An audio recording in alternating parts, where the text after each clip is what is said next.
नमस्कार बच्चों। आज हम हिंदी व्याकरण विषय के सूक्ष्म पाठ्य योजना के बारे में जानेंगे। ये सूक्ष्म पाठ्य योजना क्या है?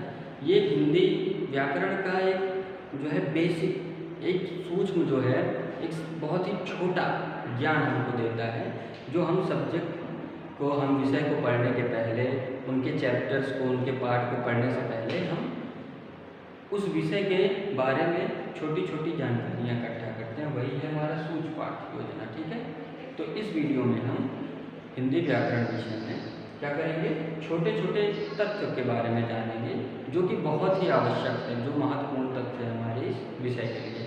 ठीक है, उसके बाद इस विषय का, इस महत्वपूर्ण तथ्यों का बहुत ही अधिक डिटेल जो है आपको PDF के माध्यम से उपलब्ध कराया जाएगा। उसके बाद एक टेस्ट होगा इस सूक्ष्म पाठ्य योजना का। ठीक है, और उसको अपने टेस्ट कॉपी में अपना आंसर लिखकर आपको स्कूल में जमा करना है। ठीक, इसके बाद ये सूक्ष्म पाठ्य योजना के बाद जो हमारा अगला वीडियो रहेगा वो क्या रहेगा, वो हमारे अध्याय 1 से रहेगा। चाहे हिंदी रीडर हो या हिंदी व्याकरण हो, उसके पहले अध्याय से हम शुरू करेंगे। ये पहला है हमारा क्या बेसिक कॉन्सेप्ट है। ठीक है, तो इसमें हम क्या, हिंदी में सबसे जरूरी क्या होता है, भाषा जानना।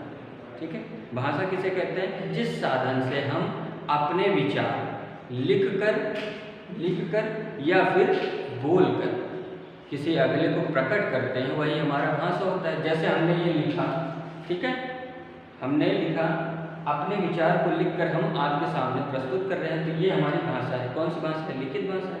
ठीक, अब हम बोल के जो चीज़ें बता रहे हैं वो मौखिक भाषा हो गई। ठीक है, अपने विचार ही तो व्यक्त कर रहे हैं आपको बोलकर, तो बोलकर विचार जो व्यक्त किया जाता है उसे मौखिक भाषा कहते हैं। ठीक है, तो भाषा के रूप कितने होते हैं? 2 रूप होते हैं। कौन से? लिखित और मौखिक। एक सांकेतिक भी होता है, उसको इशारा, संकेत, इशारा कहते हैं। जैसे अभी किसी को बुलाना हो तो क्या करोगे?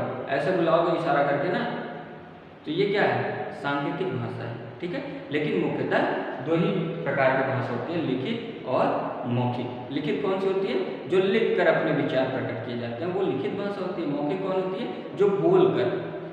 ठीक है, और सांकेतिक कौन सी होती है? जो इशारा करके अपने विचारों को व्यक्त किया जाता है, वो सांकेतिक भाषा होती है। ठीक है, अब तीसरा है व्याकरण।